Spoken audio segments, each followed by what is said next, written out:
Yo, Johnny Guava back with another. I want to talk about Yoimiya today. I know I say this often, but she is the coolest looking character in the game. Best looking character in the game. By far, best looking character in the game. Okay? That is the final. Sorry, Eula. Sorry, Lisa. Sorry, Mona. This is the best looking character in the game. At me. Alright, let's talk about her ascension materials. So, you'll be farming the Naku weeds as well as the smoldering pearls. You can get both of these in Inazuma. You'll be killing the pyro hypostasis for the smoldering pearls. Naku weed you can just find everywhere on the freaking floor or ground. It's all over the place.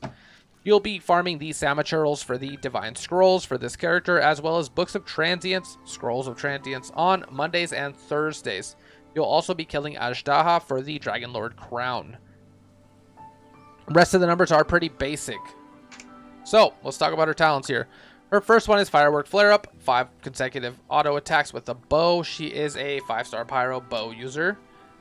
Now, let's talk about her aim shot. It's not really that good, but it has 2 levels. So if you charge it up to the first level, it infuses it with pyro like normal. Her second level makes 3 kindlings of little firework arrows come around you, and they will follow the closest enemies to them and attack. Pretty good. Her second one is the Niwabi Fire Dance. It makes it so that all of your normal attacks will be blazing arrows and deal pyro damage. It's like their charge attacks. You press E, your elemental skill, and you'll get basically charged attacks on your auto attack. So you'll just be shooting fiery arrows like crazy. It's honestly really good. Really, really, really good. Okay, let's talk about her. Ryukin Saxifrage is her elemental burst. It is a giant attack where she jumps up and shoots a firework to the ground. It explodes. It's really cool looking. It's honestly not that strong, but it is cool looking, and it can leave a little Auroris blaze effect, which is similar to Child's effect, where he marks them with pyro or with water. She does it with pyro.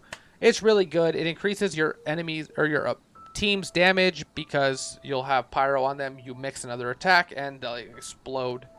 Tricks of the Troublemaker is her first ascension passive. It makes it so that your Nawabi Fire Dance shots increase your pyro damage by 2% each hit, and it can increase up to 10 stacks, so you can get an extra 20% increase on your pyro damage.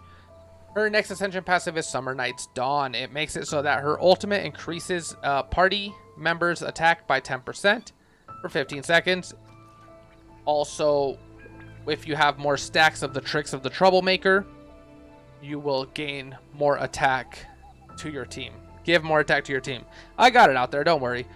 Her last one is the Blazing Match. It makes it so that there's a refund on your building materials when you're making furnishings at your teapot. I would do the Flare Up, then Nawabi Fire Dance, then your Ryukin. The reason you do Flare Up is because when you're using your Nawabi Fire Dance, you're still using auto attacks, so auto attacks are the way to go with this character. Constellation. So she was last run last August. We don't know when she's coming back, but she is really good. She's just a high damage single target. She's really cool and best looking character in the game. So her first stun, her C1, makes her ult last 4 seconds longer, and I mean the little pyro effect that's added to them, and it increases the attack by 20%. C2 gives your, when you hit a crit with your pyro damage, it gives 25% pyro damage to Yoimiya. Really solid. C3 and C5 are the basic, plus 3 to your talents. C4 makes it so your Auroris Blaze Explosion decreases your cooldown on your E ability by 1.2 seconds. It's really good. It makes you be able to use your ult or your ability that much faster. C6 makes it so Nawabi has a 50% chance to shoot an extra arrow that deals 60% of the damage.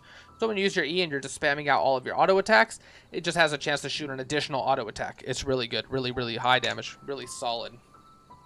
All right, let's talk about her setup here. Her best weapon is the Thundering Pulse. It is a gacha weapon. Most of us don't have it, or we're not running it on her. So I would recommend the Rust. Rust is really, really good for this character. I don't know if it's a gacha weapon. I hope not, but it's a 4-star weapon, so you might have it. I have like 5 copies of it somehow. Unlucky. Hamayumi is the free-to-play option character that I would put on this character. You can build it around Inazuma.